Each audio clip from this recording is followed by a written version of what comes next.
지난 시간에 손해배상 국가배상법 2조와 관련돼서 손해배상 공부하다가 중단했죠. 지난 시간에 공부한 것 중에 우리 국가의 손해배상 책임이 인정되려면 요건이 국가배상법 2조에 의하면 어떻게 됐어? 공무원이 직무를 집행하면서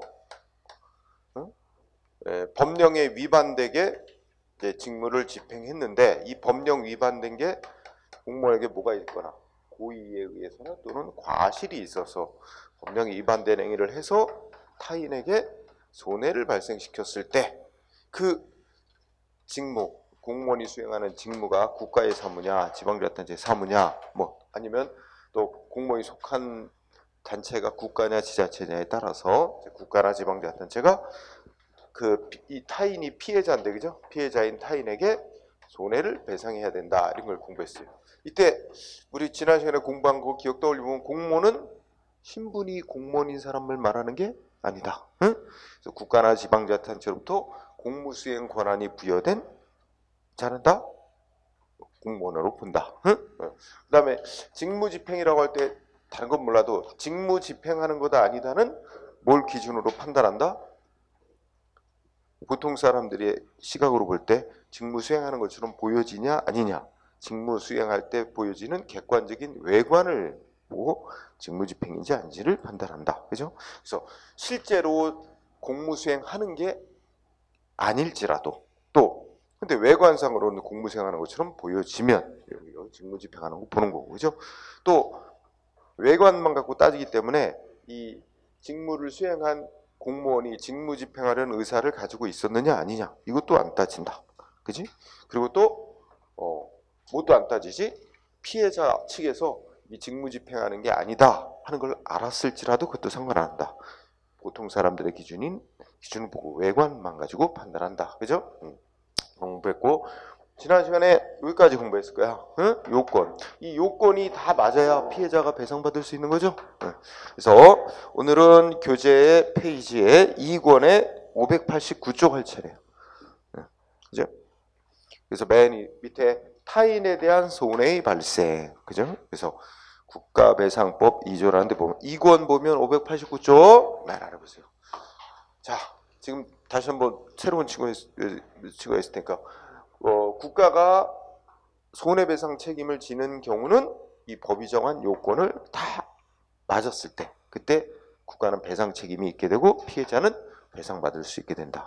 그래서 여기까지 공부했고, 자 여기서 타인에게 손해가 발생했어야 되는데 그럼 두 가지 타인이란 누구를 말하냐? 피해자를 말하는 거야. 그래서 동그라미 1번 타인의 의의와 범위 동그라미 1번 가해 공무원 이외에 피해자를 다 가리킨다고 생각하면 돼. 응? 네, 읽고 지나가면 되죠. 그런데 동그라미 2번에 두 가지 공부합니다. 동그라미 2번에서 이 타인인 피해자에는 누구도 있을 수 있어요. 가해자도 공무원이지만 피해자도 공무원인 경우가 있지. 응?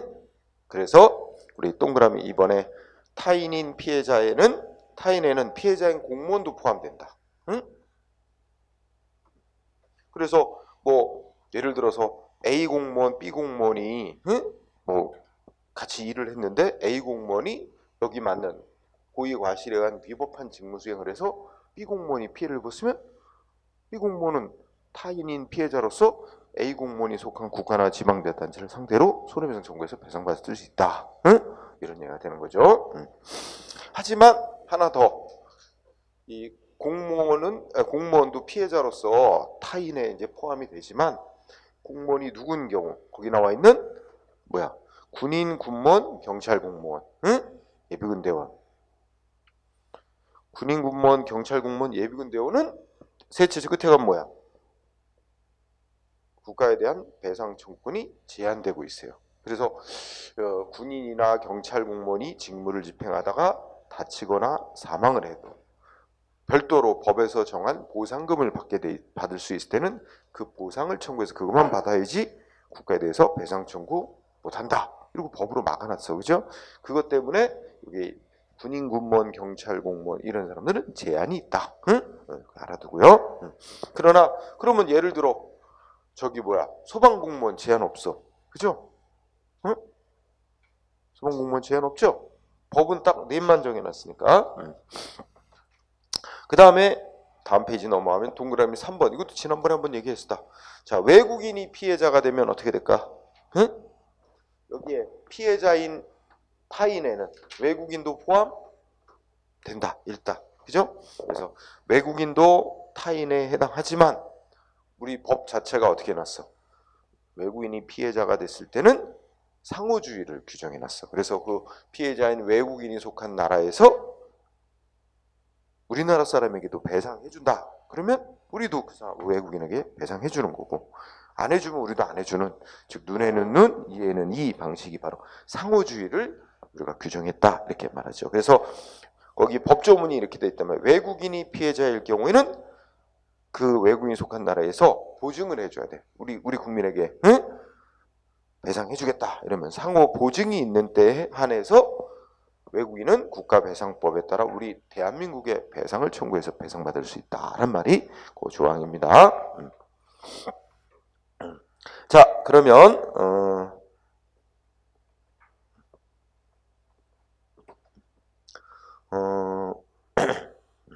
자, 판례 알아보기가 있는데 1번은 그냥 한번 같이 읽고 지나갑시다. 응? 시험에 직접적으로 쓰인 건 아닌데 1번은 자, 1번 보니까 공무원이 자기 소유 승용차를 운전해서 공무를 수행하고 돌아오던 중 동승한 다른 공무원을 사망하게 하는 교통사고를 발생시켰대. 그럼 이 경우 공무원이 둘이 나오지?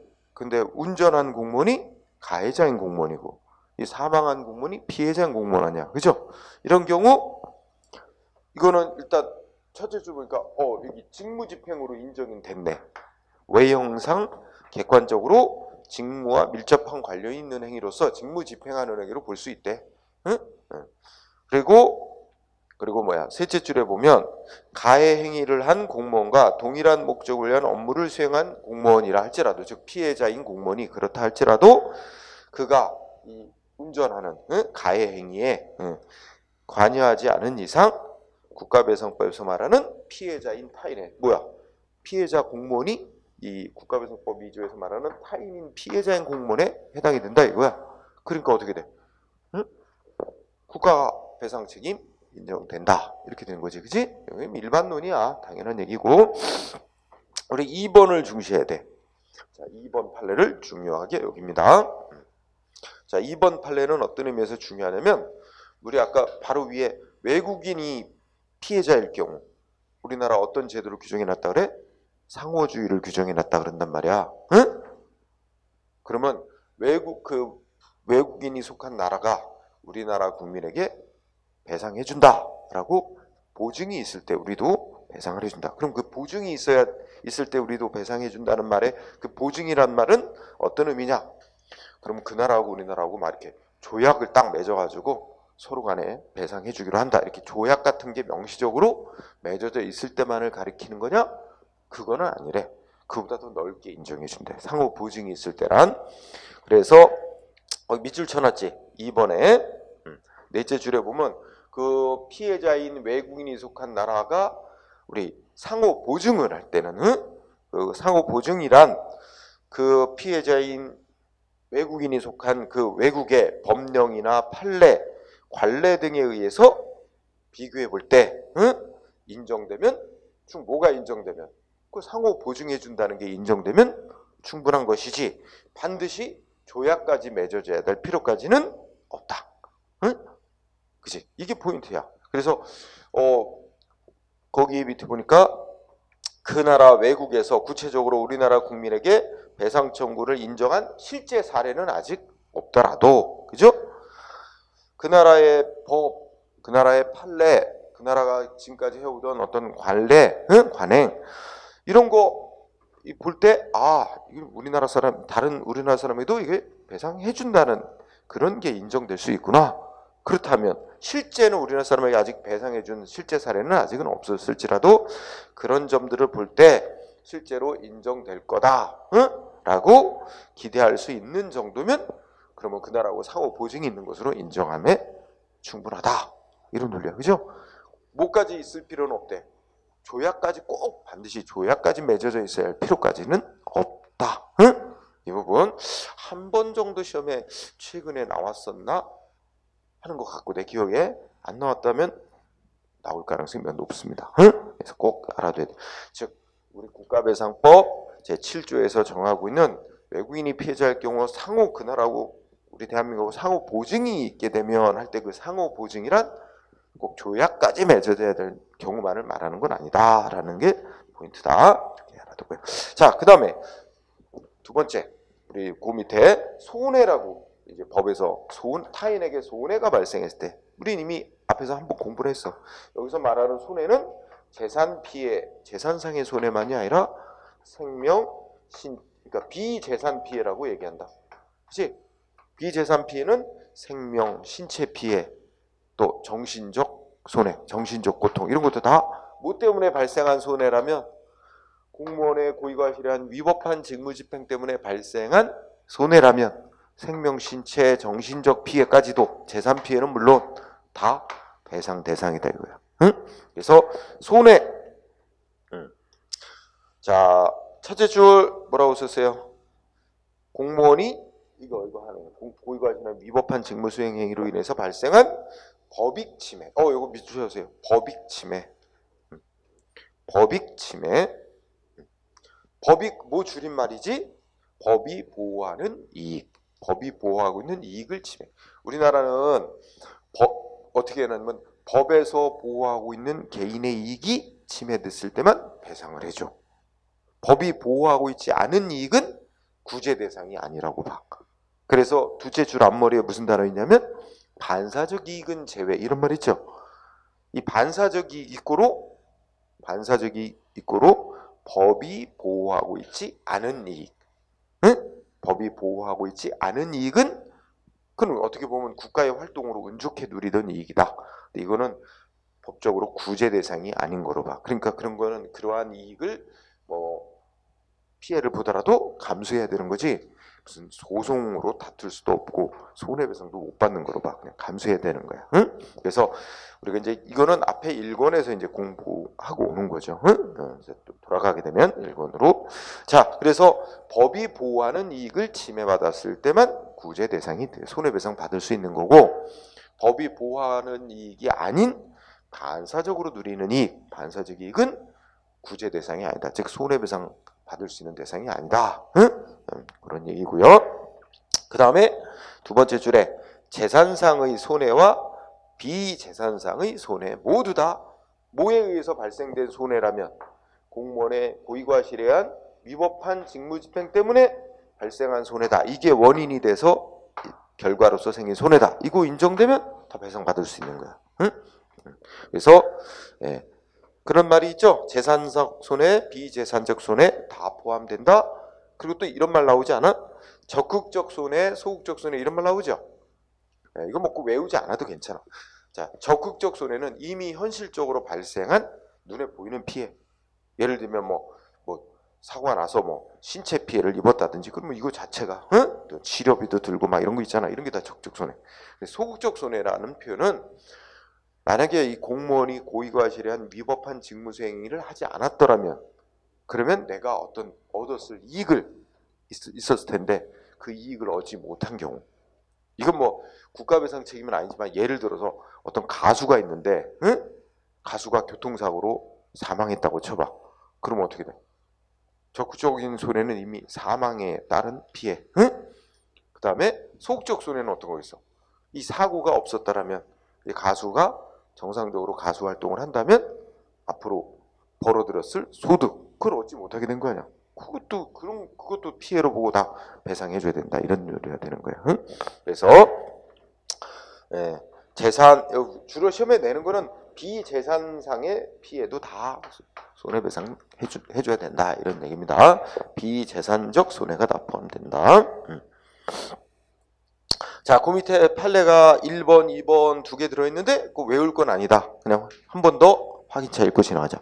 자, 1번의 판례 1번을 보니까 국가의 손해배상 책임이 성립되기 위해서는 공무원의 직무집행 행위가 여기 봐. 위법하다는 점만 갖고는 안 되고 그 위법하게 한데 공무원에게 고의 또는 과실이 있었어야 될 뿐만 아니라 그로 인해서 타인에게 손해가 생겨서 발생해야 돼. 그래서 그로 인해 타인의 권리 이익, 이 권리점 이익은 법이 보호하는 이익의 의미야. 응? 법이 보호하는 이익이 침해되어 그 피해자에게 구체적인 손해가 발생했어야 된다. 이건 읽고 지나가고요. 2번. 자, 여기서 피해자에게 발생한 손해가 재산상의 손해든 비재산상의 손해든 다 배상해 주는데, 여기서 재산상의 손해란 첫째 끝에 보니까 뭐래? 재산상의 불이익. 이 재산상의 불이익은 둘로 나눠볼 수 있대. 하나는 뭐야?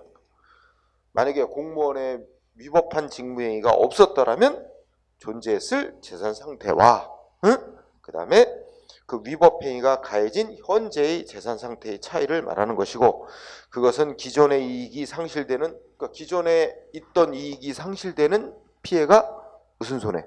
적극적 손해. 응? 그러니까 내 차가 망가졌어. 그럼 뭐야? 교통사고가, 이 개인들 간에 교통사고 나서 내 차가 망가졌어. 그러면 그게 뭐야? 적극적으로 발생한 손해. 그치? 근데 그 교통사고가 나가지고 내가 무슨 뭐 계약을 맺으러 가려고 했는데 가는 길에 상대방 차에서 내가 충돌이 돼가지고 나는 잘못 없는데 그 계약을 못 맺게 됐어. 그럼 계약을 맺었더라면 뭔가 얻었을 이익을 얻지 못하게 됐잖아. 그게 소극적 손해지.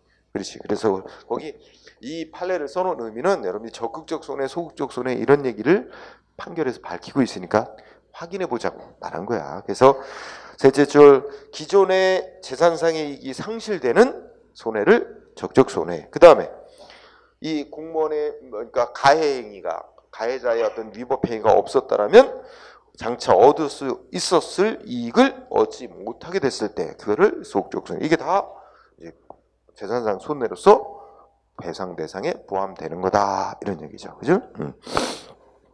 자, 그리고 세 번째는 명시적으로 우리 국가배상법은 이렇게 써놨지만 문구가 어떻게 되냐면 공무원이 직무를 집행함에 있어서 고의 또는 과실로 법령에 위반하여 타인에게, 여기서 법령에 위반하여 타인에게 손해를 가했을 때, 이때 그러면 요게 문구상 이게 원인이 돼서 이런 결과가 발생했다라는 원인 결과 관계가 있을 때 배상. 만약에 손해가 다른 공무원의 위법한 직무집행이 아닌 다른 원인 때문에 생긴 거라면 그거는 국가가 배상 책임질 이유가 없는 거지. 응?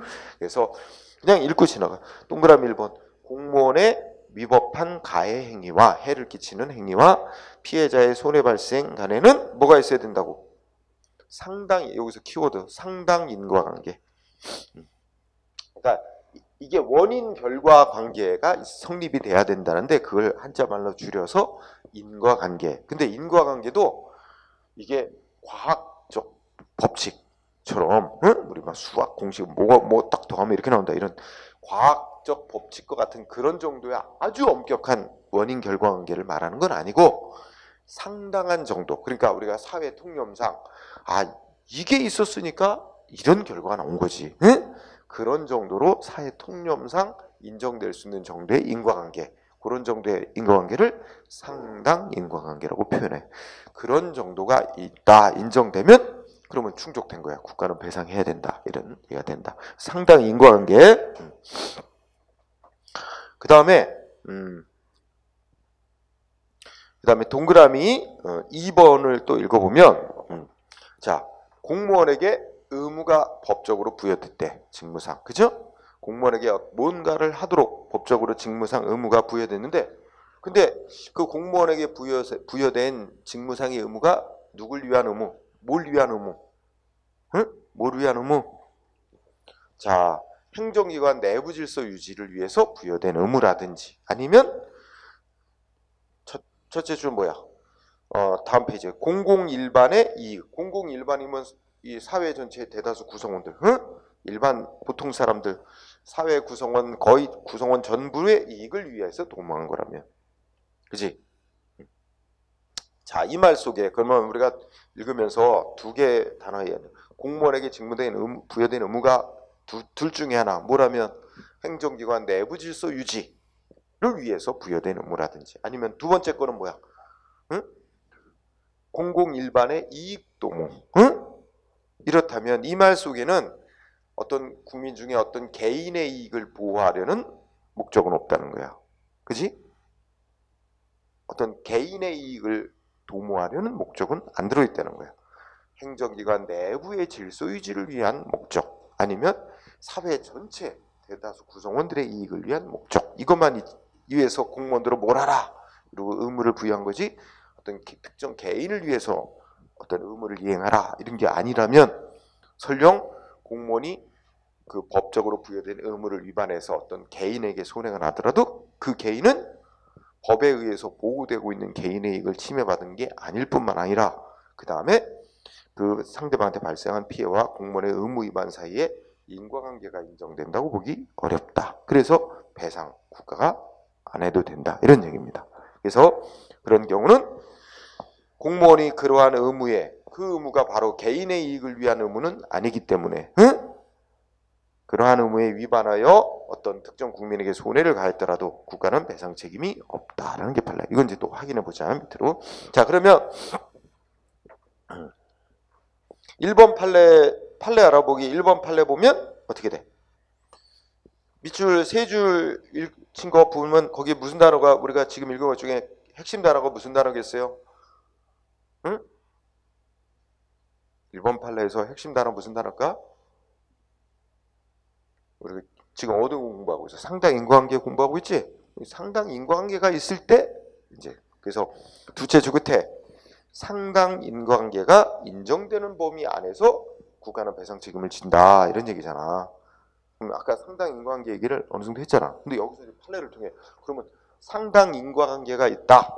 공무원의 이 고의과실을 위법한 직무집행과 이게 원인이 돼서 이런 손해가 났다라는 이 인과관계, 상당 인과관계가 인정이 그 있느냐 없느냐 판단하는 기준, 거기에 관해서. 자, 그리고 셋째 줄부터 쭉 읽어보자. 공무원이 직무를 수행하면서 법에 따라서 어떤 구체적인 의무를 부여받았더라도 그것이 국민 어떤 개개인의 이익과는 관계없이, 그지? 순전히 행정기관 내부 질서를 유지하기 위해서 부여된 의무이거나, 또는 국민의 이익과 관련이 조금 있을지라도 직접적으로는 국민 개개인의 이익을 위한 의무가 아니라 전체적으로는 공공 일반의 이익을 도모하기 위해서 부여된 의무라면, 그렇다면 공무원이 그러한 의무에 위반하여 어떤 국민에게 손해를 가하였더라도 국가는 배상 책임을 지지 않는다. 이거 굉장히 중요한 판례예요. 응? 특히 1번의 아래쪽 판례 있잖아. 거기 부분이 시험에 중요한 거야. 응? 공무원이 직무상 부여된 의무 위반했다. 그래서 개인에게 손해가 났다. 무조건 국가가 배상 책임을 안 진다 이거야. 어느 때만 그 공무원에게 부여된 의무가 무슨 목적의 의무냐, 뭘 위한 의무냐, 이걸 따져봐야 된다는 거예요. 그래서 직접 국민의 개개인의 이익을 도모하기 위해서 부여된 의무, 그런 의무를 위반했을 때만 국가가 배상 책임을 지게 된다는 거야. 응? 순전히 행정기관 내부 질서만을 유지하기 위한 의무, 아니면 뭐야? 국민의 이익과 좀 관련은 있더라도 직접적으로는 개개인의 이익을 보호하기 위한 목적이 아니고 공공 일반의 이익을 도모하기 위해서 부여된 의무, 그런 의무를 위반했다면 국가는 배상 책임을 안 진다는 겁니다. 응? 이 부분이 매우 중요해. 그리고 2번 판례 셋째 줄 끝에 밑줄 쳐주세요. 상당 인과관계가 있을 때만 배상 책임을 국가가 진다, 이런 얘기지? 상당 인과관계가 인정될 때만. 응? 그러면 상당 인과관계라는 게 인정되기 위해서는 어떻게 되는데? 응? 똑같은 얘기하고 있지? 오로지 국민 전체 이익을 위한 의무라든지, 그지? 행정기관 내부 질서 유지 의무, 이런 것만 위반해, 그렇게 부여된 의무 위반만으로는 피해자에게 발생한 손해하고 사이에 인과관계가 인정된다고 보기 어렵다, 그 말 아닙니까? 그죠? 그래서 1, 2번이 같은 얘기. 자, 파란색 글씨로 상당 인과관계가 있어야만 국가가 배상 책임을 지게 되는데, 상당 인과관계가 있느냐 없느냐 판단하는 기준. 둘째 끝에 보니까 상당 인과관계가 있냐 없냐. 상당 인과관계가 없다 그러면 국가는 배상 책임 안 지는 거야. 응? 국가를 상대로 손해배상해달라고 청구했어도 지는 거지 뭐, 소송에서. 그죠? 상당 인과관계 있냐 없냐를 판단함에 있어서는 일반적인 결과 발생의 개연성, 이것만 따지는 게 아니래. 응? 일반적인 결과 발생의 개연성만 가지고 판단하는 게 아니고 그거는 물론이거니와 직무상의 의무를 부과하고 있는 법령 기타 이 법규범의 목적 또는 그다음에 공무원이 피해를 준 가해 행위의 양태, 응? 그다음에 피해의 정도 이런 거를 다 종합적으로 고려해서 상당 인과관계가 있는지 없는지를 판단해야 된대. 자, 예전에 오래전에 한번 시험에 쓰였었는데 하여튼 상당 인과관계가 있다, 있냐 없냐 판단함에 있어서는 일반적인 결과 발생의 개연성만 갖고 판단하는 거 아니다. 응? 그것 물론 고려해. 일반적인 결과 발생의 개연성 고려해요. 근데 그것만이 아니라 그거는 물론 고려하고 그 외에 다른 것들도 종합적으로 고려해서 판단해야 된다. 응? 이 부분이 시험에 쓰였던 부분. 그러면 구체적으로 이제 이러한 기준에 따라 상당 인과관계를 인정한 사례가 있고 인정하지 않은 사례가 있어요. 그럼 우리가 결론적으로 상당 인과관계가 있다고 인정한 사례는 배상을 받았을 것이고 피해자가 국가로부터 인과관계가 인정되지 않은 경우는 다른 요건 다 갖췄어도 다른 거 요건 다 맞아도 그지 배상 못 받았을 거야 국가로부터 그지? 그러면 이제 이거는 구체적인 사건들이니까 좀 외워야 되겠죠. 맞네 그죠? 외울 거 많아. 자 상당 인과관계 인정한 사례. 자 1번 탈영병 사건이네. 군대에서 응? 군대에서 탈영했나 봐. 그지? 응. 근데 소총 들고 탈영. 이제 민간에 나와서 강도 살인을 저질렀대. 응? 그죠? 그러니까 피해자 측에서 어떻게 해서 아니 군인이 소총 들고 탈영해갖고 민간인 상대로 강도 살인했다. 그건 국가의 군 부대에서 그 상급자들이 관리를 제대로 잘 못해가지고 그런 거 아니냐? 응? 결국 국가의 책임이다. 국가 배상해라. 그죠? 인정됐어 안 됐어? 인정됐대. 응? 그래갖고 여기 이제 읽어보자. 탈영병이 문제사병에 해당한대. 응? 다 이게 문제사병으로 분류돼서 약간 이 친구 좀 정신적으로 좀 약간 문제 있고, 응? 뭐 이런 거 문제사병이라 주의 관심병사라 그러지 보통. 응? 좀 주의 깊게 그 관심을 두고 군복무 군 생활에 대해서 상급자들이 그렇게 지도해야 될 대상이었는데 탈영병이 문제사병임을 알고 있었음에도 지휘관으로서 선도, 사고방지 노력하는 등 병력 관리해야 될 의무를 소홀히 한 잘못이 인정된다면 그런 사실이 인정된 거지 그지? 그랬다면 실제로 이 지휘관의 병력 관리 소홀이라는 직무상의 의무 위반과 탈영병의 총기 난사 행위로 인한 민간인 사망 사이에는 인과관계가 인정된다. 따라서 그거에 대해서 이 가해자가 지휘관이냐 말하자면 그렇지 공무원이 지휘관인데 지휘관의 이 군인이 아니야. 군인 국가 소속이야. 국가는 배상할 책임이 있다. 이렇게 판결한 거죠. 자, 우리는 이걸 공부해서 인과관계 있다 없다에 잘 유의해둬야 돼요. 응? 인과관계가 인정됐네. 시험 문제 나오면 인과관계가 인정된다 안 된다. 그것만 바꾸는 거야. 반대로. 응? 그 다음에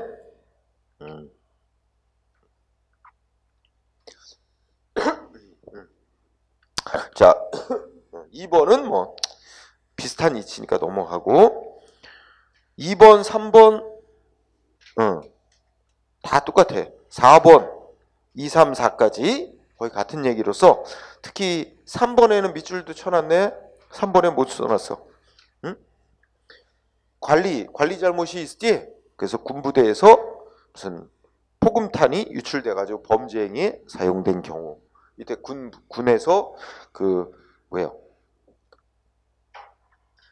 그 무슨 무기 뭐 실탄 이거 관리 소홀한 행위와 잘못하고 손해 발생한 것 사이에는 인과관계가 있다고 인정받아야 된다. 응? 그래서 국가배상 책임 인정한 사례. 4번도 마찬가지지. 총기 실탄 관리 잘못 하고 사고 사이에 인정됐어요. 자 5번 체크해 두세요. 5번. 자 무슨 사건이냐. 첫째 줄 헌병대 영창.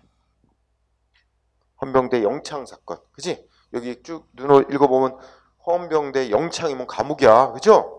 군인들 가둬뒀는데 영창 관리 잘못해가지고 그 수감됐던 군인들이 탈주했대. 그죠? 그래갖고 민간인 상대로 범죄를 또 저지른 거지.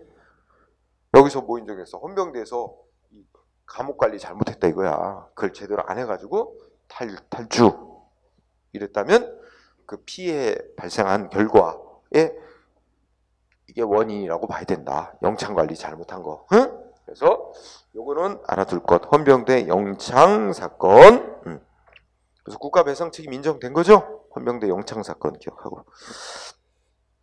그 다음에 6번은 이렇게 기억하면 돼. 뭐 유람선 극동호 사건 이렇게 기억하면 될 거야. 그러니까 이제 거기 쭉 읽어보면 이 우리 매년 뭐 그런 사고 한두 건씩은 나잖아. 그지? 유람선 사고. 응? 그래서 그 선박 법이 다 있어서 선박 안전검사 담당하는 공무원들이 제대로 안전검사를 하고 검사증을 발급해주고 이래야 된단 말이야. 근데 거기 읽어보면 공무원들이 뭐 예를 들어 돈 받고 뇌물 받고 검사도 제대로 안 한 거야. 그리고 막 검사증 내주고. 그러니까 뭐 그 유람선이 제대로 정비도 안 된 채 운행하다가 이게 막 화재가 난 거야. 유람선에. 응? 그래갖고 배가 침몰하고 많은 사람들이 다 사망하고 이런 사건 생겼어. 그죠? 그럼 어떻게 돼? 이거 여기 판례 보시면 그 선박 안전 담당 검사하고 그 검사증 발급해주는 공무원이 어떻게 했어? 제대로 직무상 의무를 제대로 안 한 거. 이래가지고 뭐야? 허위에 검사증이 발급되고 이래서 이제 유람선 화재가 발생했다. 이게 인정된다면 그 공무원의 잘못과 피해 사이에는 인과관계가 있다고 봐야 된다. 그래서 국가는 배상해야 된다. 이런 식의 판결이지. 그래서 유람선 극동호 사건도 인과관계 인정했죠? 그 다음에 7번도 주민등록 사무를 담당하는 공무원이 이게 뭔가 이 서류를 제대로 검토를 안 해보고 주민등록 업무를 처리해 준 거야. 그래서 밑줄 친 데 보면 주민등록 사무를 담당하는 공무원이 누군가 이름을 고쳤나 봐. 자기 이름을 개명을 했대. 그지? 개명으로 인한 주민등록상의 성명 정정을 이름 고쳤다고 했는데 아마 이게 관련법에 보면 주민등록 그 사무를 담당하는 공무원은 어떤 사람이 자기 이름을 바꿨으니까 이거 주민등록 이거 정정해달라 뭐 하면은 그걸 본적지 거기다가 뭐 보내가지고 확인 절차를 거치게 돼 있는데 그런 걸 안 거치고 그냥 바로 이 주민등록을 정정을 해줬나 봐. 응? 바뀐 이름으로. 근데 이 이름 바꿔서 신청한 애는 사기꾼인가 봐. 아마 무슨 사기를 치려고 어떤 그 지역에 땅 갖고 있는 사람인데 그 사람 이름으로 똑같은 이름으로 개명을 했나 봐. 응? 그래가지고 그 사람과 똑같은 이름으로 해놓고 나중에는 뭐 하여튼 그 사람 이름, 그러니까 이름이 똑같아진 거지. 그럼 땅 주인 이름으로 무슨 뭐를 받았지? 인감증명 받아갖고 딴 사람한테 그 땅 주인 행사하면서 땅 팔아먹고 도망간 거. 응? 뭐 이런 사건이라고 생각하면 돼. 그래서 주민등록 사무를 담당하는 공무원이 개명으로 인한 이름 고친 거로 인해서 성명 정정을 본적지 관청에 통보하지 않은 직무상 의무를 위반. 이거만 제대로 해봤다면 이 사람이 제대로 진짜로 하는 건지 아닌지를 알 수 있을 텐데 그걸 안 한 거하고. 그래서 갑이라는 땅 가진 사람이 있는데 그 사람하고 똑같은 이름으로 개명허가를 받은 듯이 꾸적등본을 위조해서 주민등록상의 성명을 위법하게 정정한 을이 사기친 거야. 그래갖고 갑의 땅을 지 땅처럼 해가지고 팔아먹고 날라버린 거지. 그지? 이거에 대해서 이 공무원이 주민등록 사무 담당하는 공무원이 이거 확인하는 일을 했어야 되는 그 제대로 안 한 잘못과 손해 사이에는 인과관계가 있으니까 이 주민등록 사무는 국가에서 한 걸 거야. 근데 이게 아마 지자체 공무원이니까 지자체를 상대로 손해배상 청구했을 거야. 시군구 배상해야 된다 그런 판결을 내린 거다 생각하면 될 거야. 자, 다 비슷한 위치죠. 7, 8, 9, 10 다 비슷해요. 자, 그러면 대표적인 게 이제 7번 했죠? 8, 9, 10 다 유사한 사례라고 생각하고 그 다음에 11번 이거 체크. 11번 자, 경매를 담당하는 공무원이 이해관계인에게 날짜를 잘못 통지해줬대. 날짜를 기일을 통지를 잘못해. 그것이 원인이 돼서 경락 허가 결정이 취소됐대. 그럼 여기서 경락 허가 결정이 있어. 일단 뭐냐면 어떤 물건 경매로 나온 거야. 그래서 A라는 사람이 자기가 그 물건을 사겠다 신청을 해가지고 뭐했어? 그 둘째 줄에 보면 그 원래 그 경매 들어갈 때 입찰 보증금이라고 한 물건 가격의 한 10% 정도를 먼저 내요. 그래야 경매에 참여할 수 있어. 그리고 만약에 경매에 신청을 했는데 자기 낙찰 못 받지 떨어지면 그 보증금 냈던 건 다시 돌려받는 거고, 그다음에 낙찰자로 경락, 여기 경락 허가 결정이 이제 낙찰자로 결정된 거야. 그러면 이제 그 나머지 잔금까지 다 치른 거 치르면 이제 자기 거로 소유권이 넘어오게 되겠지. 응? 그런데 아마 경매 담당 공무원이 뭔가 이 날짜를 제대로 통보를 해줘야 되는데 통보를 안 해줘가지고 이 사람이 뭔가 보니까 그 경락대금까지 다 경매 대금까지 다 완납하고 소유권 이전 등기까지 다 마쳤는데 낙찰 받은 사람이, 그런데 뭔가 날짜를 잘못 통지해줘가지고 이게 그 다 꽝이 돼버렸나 봐. 응? 법적으로. 그래갖고 처제 끝에 보니까 그 경락 허가 결정 내려진 게 취소가 돼버렸대. 그러면 이 사람은 기껏 그동안에 자기가 입찰에 참여해서 경매 결정 받고 허가 결정 받고 대금도 완납하고 소유권 있는 게 다 맞췄는데 다 꽝 나버린 거잖아. 그지? 근데 그게 그 경매 담당 공무원의 잘못으로 인해 발생한 손해다. 인과관계 인정돼서 국가배상 책임 인정된 사례. 비슷한 사례가 10번, 11번, 12번, 11, 12, 13 그게 다 비슷한 이치예요. 11번이 대표 사례 또 시험에 쓰였고, 그 다음에 14번 14번은 셋째 줄 개별 공시지가 산정 업무를 담당하는 공무원이 직무상 의무를 위반하여 현저하게 불합리한 개별 공시가 결정되도록 한 사건, 이것도 인정됐다. 이거 알아둘 거. 14번도 시험에 쓰이니까.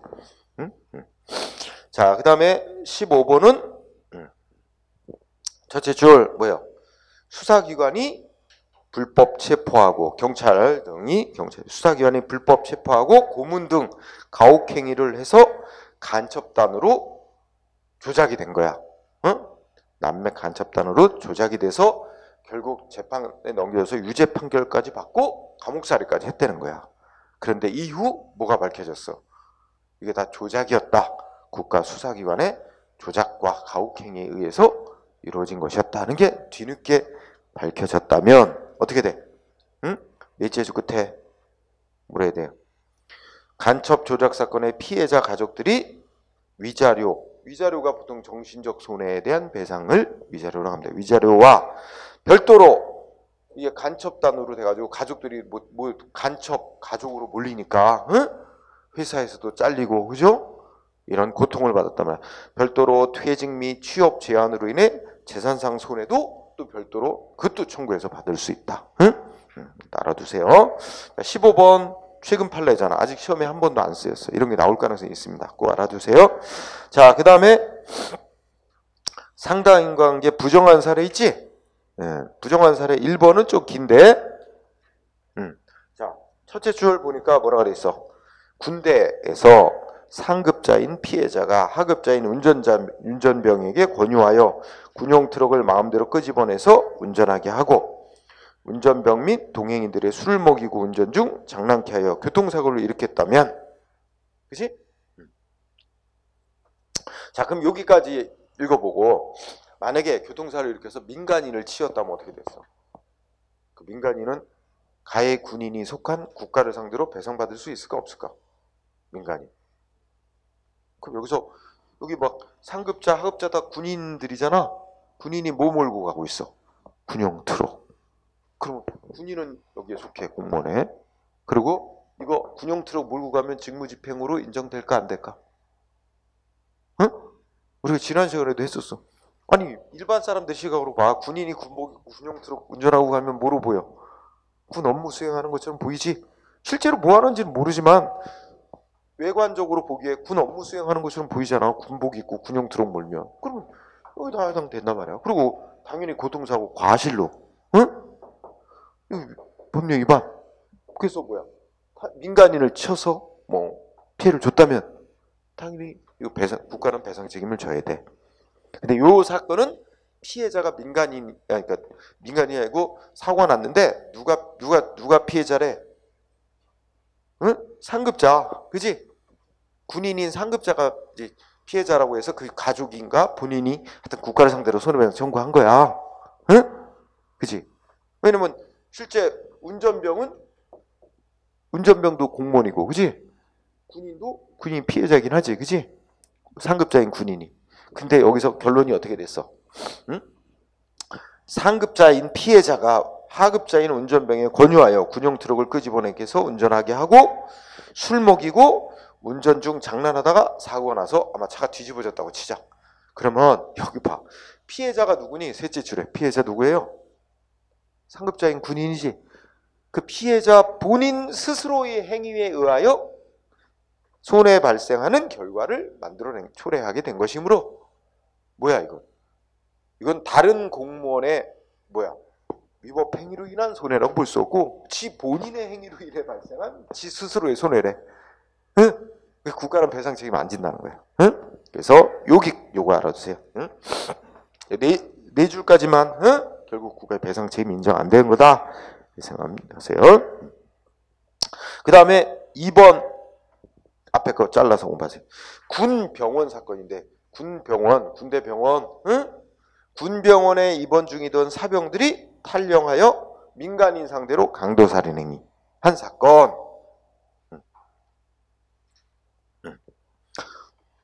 그러니까 군병원에 입원 중이던 군인들은 치료나 열심히 받지, 그죠? 또 그 병원에서 탈주해서 민간인 상대로 강도살인을 벌였대, 그죠? 네. 자, 그래서 이 피해자인 민간인 측에서 군 병원에서 이 사병들 관리 제대로 잘못해가지고 그게 원인이 돼서 관리 잘못이 하나의 원인이 돼서 피해가 생긴 거다. 해가지고 국가를 상대로 배상을 청구했는데 인정 못 받았어. 그죠? 그러니까 이 그 군 병원에서 이 사병들 관리를 잘못한 게 있다 하더라도 그거하고 이 민간인 강도살인 행위하고 직접적인 상당 인과관계가 있다고 볼 수는 없다. 그래서 배상을 못 받은 거야. 인과관계 인정 안 된다. 그래서 이번에 끝에 가면 결국 인과관계가 있다고 볼 수는 없다. 그죠? 그래서 배상. 그럼 우리가 아까랑 특히 대조되는 판례 헌병대 영창에서 군인들 탈주. 그지? 그건 어떻게 해서? 영창관리 잘못한 거하고 손해사의 인과관계가 있다 그래서 국가의 배상 책임 인정했지. 근데 이거는 군 병원에서 탈주한 군인들이 벌인 강도살인은 이거는 인과관계를 인정해주지 않았어. 그지? 네.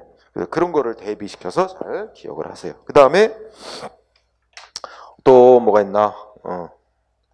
3번 판례 같은 거는 읽어보자. 육군 하사가 자기가 이제 위병소 근무한다고 위병 근무, 그러니까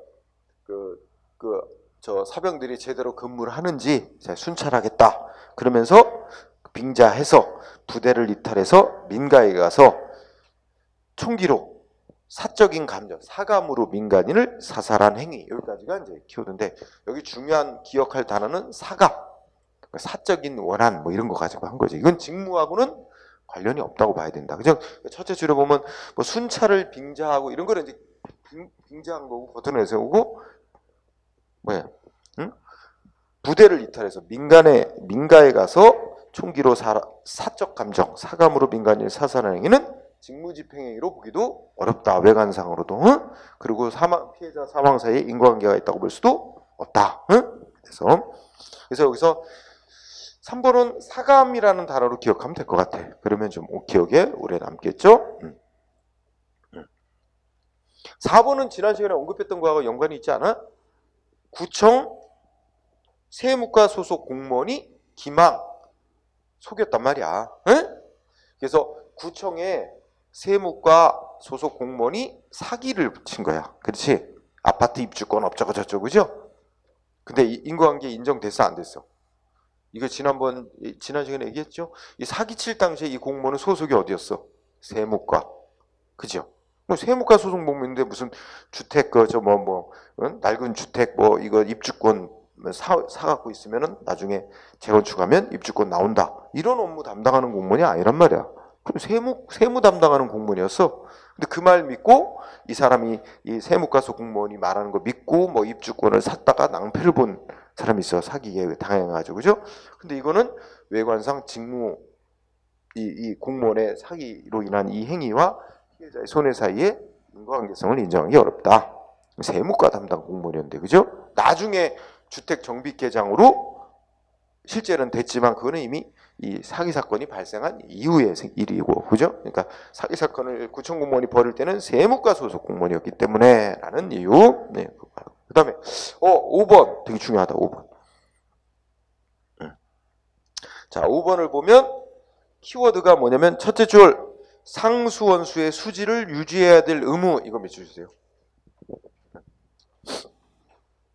상수원수 수질 유지해야 될 의무. 자, 이게 누굴 위한 의무냐, 이걸 잘 봐야 돼. 응? 자, 보면은 내가 집에서 텔레비전을 보는데 뉴스에 나와. 우리 집으로 이제 오는 수돗물 이제 어디서 끌어오냐면 어디 하천에서 끌어오겠지? 한강이든 어디든. 근데 거기 이제 상수원 보호구역으로 지정해서 수질을 항상 일정 기준으로 유지해야 된단 말이야. 응? 오염도가 넘지 않도록. 그런데 뉴스에 나오기를 상수원수의 그 수질이 그 유지해야 될 기준치를 초과해서 좀 이게 관리가 잘못됐었대. 당분간 언제부터 언제 사이에. 그래가지고 그 상수원수로 이제 끌어올려가지고 거기다 이제 뭐 이렇게 약품 타가지고 수돗물 만들어서 집집으로 이제 배달하는 거 아니야, 도달. 근데 생각해보니까 그러면 내가 얼마 전에 수돗물을 내가 먹었는데, 응? 그거 그러면 그 오염된 물로, 응? 생산된 수돗물 내가 먹었다는 얘기 아니야? 이 건강에 대한 염려가 되게 민감한 사람인데, 응? 그 뉴스 나오는 걸 듣고, 아니 공무원이 법에 의해서 부여된 직무상 의무, 수질을 일정 기준으로 유지해야 될 의무, 그거를 제대로 안 했다. 응? 그 의무를 위반하여 오염된 상수원수로 생산된 수돗물을 내가 공급받게 되는 거 아니냐? 내가 건강에 대한 피해, 건강에 대한 우려, 이 정신적 고통을 입었다. 내가 건강에 이상이 생기지 않았을까? 응? 정신적 고통을 입었다고 손해배상을 청구를 한 거야. 국가를 상대로. 근데 어땠을까? 우리가 아까 배운 논리. 공무원에게 부여된 의무가 있고 그 의무가 누구를 위한 의무냐, 이게 이거에 따라 달라진단 말이야. 그죠? 그럼 여기서 우리가 키워드 첫째 줄을 공부해서 상수원수 수질을 유지해야 될 의무, 법이 부여한 의무야, 담당 공무원에게. 그지? 근데 누굴 위한 의무래? 응? 둘째부터 쭉 읽어봐. 국민에게 양질의 수돗물이 공급되게 함으로써 국민 일반의 건강을 보호하여, 자, 결국 무슨 목적이래 이게? 셋째 줄 공공 일반의 전체적인 이익을 도모하기 위한 의무래. 그런 의무이지 개개인의 안전과 이익을 직접 보호하기 위한 규정이 아니래. 그럼 이미 결론 난 거다. 개개인의 이익을 보호하기 위한 의무 규정이 아니래요. 아니고 공공 일반의 이익을 보호하기 위한 규정이래. 그러면 설령 공무원이 이 의무를 위반해서 어떤 개인에게 손해가 났더라도 그 손해는 국가가 배상 책임질 문제가 아니다 라는 결론이지. 그치? 그래서 마지막 결론은 설령 공무원이 의무를 위반해서 수질 기준을 유지하지 못하는 의무 위반이 있고 그로 인해서 오염된 수돗물 어쩌고저쩌고 해서 이게 건강, 피해, 우려, 이런 정신적 고통이라는 손해를 받았을지라도 공무원의 의무 위반과 상대방에 발생한 손해 사이에는 인과관계가 있다고 볼 수 없다. 왜냐하면 공무원에 부여된 의무는 사회 전체 공공일반의 이익을 위해서 하라고 돼 있는 의무이지 개개인의 이익을 위한 의무는 아니기 때문에 그거하고 그 의무 위반하고 손해 사이에는, 개인의 손해 사이에는 인과관계가 인정될 수 없다. 그래서 결론이 그거야. 그래서 마지막, 국가는 배상 책임을 부담하지 아니한다. 이해됐어요? 이렇게 딱 세 가지만 알면 되는 거야. 핵심은 그 부분이거든. 그러면 여러분들이 출제자라면 이걸 바꿔서 어떻게 내겠어? 공무원이 하여튼 법이 정한 상수원수 수질 유지 의무를 위반한 경우, 그로 인해 오염된 수돗물로 인해서 건강에 대한 고통, 염려, 이 정치적 손해를 입은 사람에게는 국가가 배상할 책임이 인정된다. 아, 잘못된 거지, X. 그렇게 기억하면 되는 거예요. 그 다음에 7번. 7번도 같은 논리다. 5번하고. 자, 7번에 보면은, 자, 다섯째 줄 밑줄 쳐놨지. 공공기관이 무슨 의무를 위반했대? 인증 신제품 구매 의무 위반 사건이야. 자, 이거는 이렇게 좀 각색을 해보자. 자, 처음부터 재벌 대기업은 없는 거지. 처음부터 뭐야? 소규모 기업으로 출발하겠지. 그럼 여러분들이 이런 거죠. 뭔가 그 무슨 사무용품 이런 걸 내가 뭔가 개발을 했어. 아주 그 편리한 사무용품. 그래서 조그만 기업이 중소 기업으로 출발해갖고 뭔가 개발했는데 이 판로가 그렇게 여의치가 않아. 판매하는 게. 그래서 정부에서 법으로 정해서 정책적으로 이렇게 아주 그 사무용품이나 하여튼 용품 같은 거 중소기업이 잘 만들어냈다. 그러면 그런 거 판로를 이제 확보해주기 위해서 그런 중소기업 제품을 우선적으로 정부에서 사주도록 하는 거야. 국가기관이나 지방자치단체에서 사주를 하는 거죠. 그래서 그런 걸 제대로 판로를 마련해 줌으로써 팔아가지고 또 거기서 이익을 좀 남으면 그걸 가지고 또 투자해서 연구하고 해서 이렇게 커가는 거 아니야. 그 판로 확보 차원. 그래서 자 그런 시각을 가지고 생각해보자. 그러면 7번에 앞부분 읽어보자. 무슨 우리나라 산업기술혁신 촉진법이라고 있대. 하여튼 읽어나가. 그냥 그런 게 중요해. 그 법에서 뭐라고 그랬어?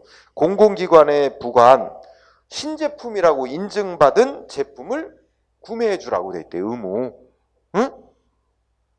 그치? 그러니까 아마 정부 부처인 무슨 요새로 따면 무슨 어디라 그럴까? 산업통상자원부라고 해야 되나? 어느 부처에서 아니면 요새는 중소기업 무슨 벤처부인가? 거기서 이 기업이 만든 이 제품은 신제품이고 효과성이 좋은 효율성이 좋은 제품이다 해가지고 뭔가 인증을 해줬나 봐. 그 인증을 받은 제품 인증서 가지고 이런 시청이나 이런데 제출하면 그걸 이제 의무적으로 사주도록 법이 그렇게 해놨다는 거지.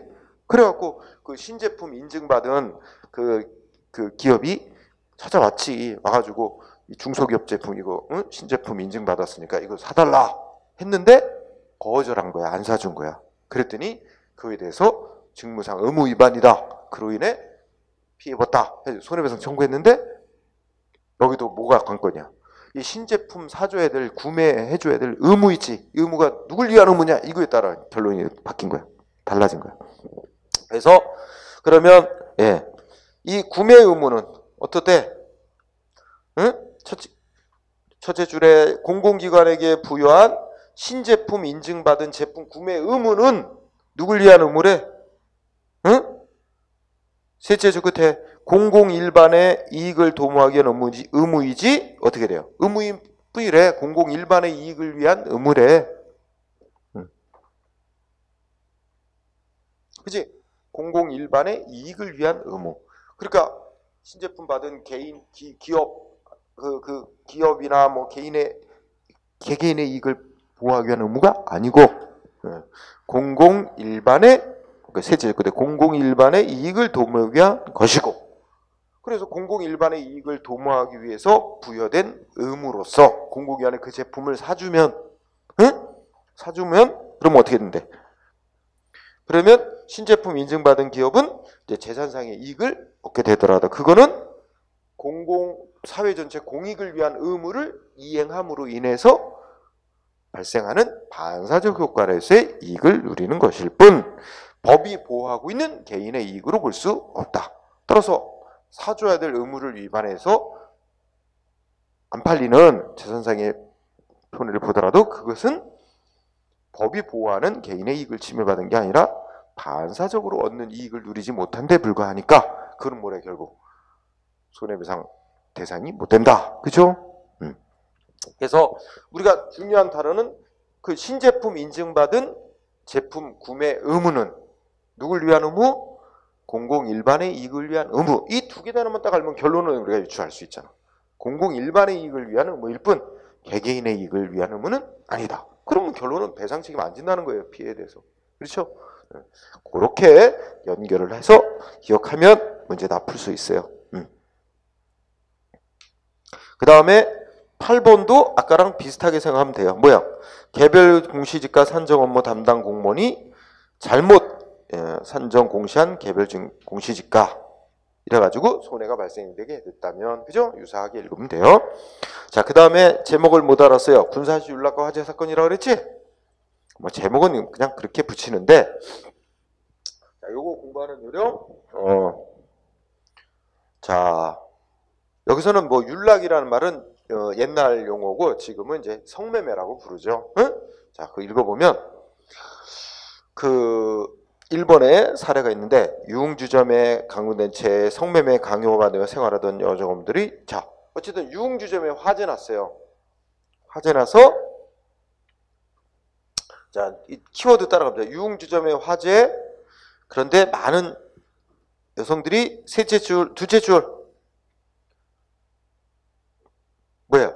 유독가스에 질식해서 사망. 자, 이 두 개 단어 연결해봐.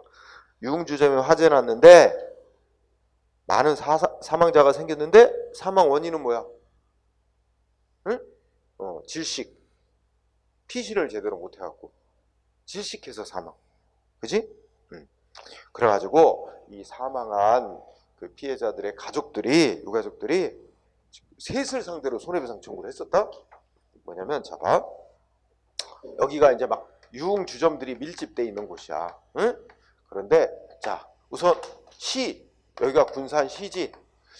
자, 시 공무원들이 직무상 의무를 제대로 안 했다 이거야. 뭐 안 했냐? 막 여기 뭐 했냐면, 막 그 건물도 막 지네 몸대로 막 증축하고, 응?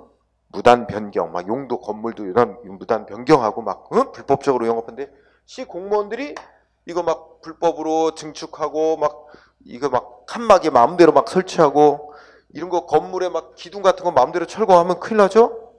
다 건축 허가 받은 대로 기둥 제대로 설치하고 해야 되는 거야. 근데 뭐 공간을 넓히기 위해서 기둥을 막 없앤다든지 그럼 붕괴될 위험이 있잖아. 이런 거 다 허가받지 않고는 못 하는 거거든. 근데 막 불법적으로 유흥주점 업자들이 막 그런 거 했는데도 그런 거 제대로 적발 감독도 안 하고, 응? 근데 제재도 안 하고 관리 소홀해가지고 사고 났다. 응? 두 번째 또 누구를 상대로 청구했어? 응? 국가를 상대로도 청구했어. 응? 국가를 상대로. 왜냐면 이 국가에 소속돼 있던 경찰관들이, 경찰 공무원들이 뭐야? 여기서 성매매 이루어지고 하는데, 응? 이런 거 단속 제대로 안 했다. 응? 그 다음에 세 번째, 누구를 상대로 하면 전라북도도 상대로 다 묶어서 같이 배상하라고 청구한 거야. 사망에 대해서. 전라북도는 지금은 여러분들 이제 작년에 연말에 바뀌어서 소방공무원들 다 국가직 공무원 됐죠? 근데 이 사건 날 때는 다 시도 공무원, 지방직 공무원으로 돼 있을 때란 말이야. 그래서 소방공무원들이 전라북도 상대, 소방공무원들이 뭘 잘못했다는 거야, 소방이. 이게 우리 다 이 건물 같은 데는 비상구 다 있어야 되잖아. 그리고 비상구에 문이 제대로 열릴 수 있어야 되지. 응? 근데 비상구 앞에 뭐 막 술박스 쌓아놓거나 물건 쌓아놓으면 이거 다 적발되면 처벌 대상이에요. 그죠? 그런데 여기는 막 유흥주점, 비상구 다 잠겨 있고, 응? 뭐 열려 있다 해도 막 거기다 술박스 쌓아놓고 이렇게 해서 못 나가는 거지. 대피할 통로가 없는 거야. 응? 막 이런 점. 그러면 소방공무원들이 이거 관리 감독 잘못했다 이거지. 응? 셋을 묶어서 얘네들 다 군산시도, 국가도, 전라북도도 다 소속 공무원들 잘못 때문에 사망 피해 입었으니까 배상해라 청구했는데 군산시 배상 책임 없다. 응? 전라북 국가도 배상 책임 없다. 누구만 배상 책임이나? 전라북도만 배상 책임이다. 이게 결론이었어. 왜 그랬을까? 지금 우리가 배운 인과관계 때문에 그래. 자, 우리 아까 뭐 때문에 사망했다 그랬지? 사망의 직접적 원인은 뭐야? 질식. 그러니까 대피를 제대로 못해서, 피난을 못해서, 그죠? 그러면 이 군산시의 시 공무원들이 여기 불법적으로 뭐 영업하고 건물 용도 변경 막 하고 하는 거 제대로 관리 감독 안 한 직무상 의무 위반하고 질식으로 인한 사망 사이에는 직접 인과관계가 있다고 보기는 어렵다. 응? 사망의 결과를 가져온 원인이라고 보기는 어렵다. 그래서 군산시는 배상책임. 그게 바로 1번 판례. 응? 그게 그 두 번째 줄 끝에 지방자치단체 이거지. 지방자치단체. 응? 이거 군산시야. 군산시. 지방자치단체는 결국 뭐야? 배상 책임 없다는 말이야. 군산시 공무원들이 직무상 의무 위반한 거하고 질식으로 인한 이 사망 피해 사이에는 인과관계가 있다고 보기 어렵다. 그러니까 배상 책임 안 진다. 응? 그리고 내가 이 국가 이거 경찰 공무원 얘기는 뺐어. 양만 많아지니까. 이것도 경찰 공무원이 이 성매매 제대로 단속하지 않고 이런 거는 이런 거하고 이 질식으로 인한 사망 사이에는 역시 상당 인과관계가 있다고 보기 어렵다. 그래서 국가도 배상 책임 없다. 응? 그러면 2번 누구만 배상 책임 있어? 소방 책임만 인정된 거야. 그치? 소방 공무원들이 여기 비상구 이런 거, 비상 계단 이런 데 물건 싸놨나 안 싸놨나 이런 거 다 점검해야 되거든. 응? 근데 그런 걸 관리 제대로 안 한 잘못 때문에 제대로 대피를 할 수 없어서 사망사고가 났다. 응? 질식사망. 그래서 이 소방의 잘못으로 인해서 질식사망사고 피해가 생겼다고 보는 게 맞다. 인과관계 인정. 그래서 소방이 속해 있던 전라북도가 배상 책임. 그지? 이걸 지금은 이제 소방공무원이 국가직 공무원이 됐으니까 이제는 국가를 상대로 손해배상 청구해야 되겠지. 지금과 똑같은 사건이 생기면 그럼 국가는 배상 책임 져야 된다 이렇게 나올 거야. 그지? 그런 얘기다 하는 겁니다. 그 다음에 아이고 이거 이 얘기 하다 보니까 또 1시간 다 왔어. 자, 쉬는 시간을 갖고 나머지 또 이어갑시다. 응?